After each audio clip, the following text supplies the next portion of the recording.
Hey guys, in this video I'm going to talk about the best alternatives to Base44. Now the first one that I really like, and I'm going to be honest, is either Cloud Code and Cursor. And I'm going to explain what do I mean by that.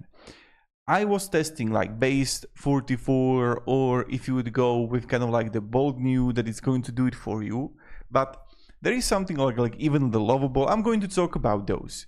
But something about the cursor or cloud code is that you can actually learn things. You can learn how to do things, understand the processes behind it, rather than not doing anything, perceive it as the way that you can improve and learn. Because with Cursor, for example, what you can do is that if, for example, you can just screenshot a site or screenshot a design, and it's going to do it like that for you.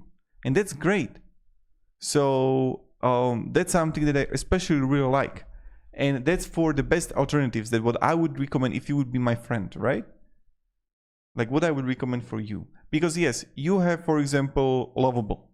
Credit system can get expensive, limited free tier, moving from per message to AI agent mode is pricing.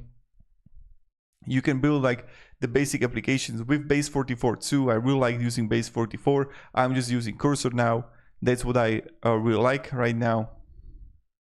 And then for example, with the bold new, this is the highest competitor of the Base44, builds and runs full stack apps entirely in the browser, clean code base you can take anywhere.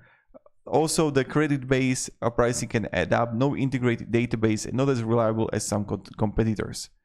So these are the primarily, this kind of alternatives with bold new, with lovable dev, also with, for example, with the Diat or even Replit.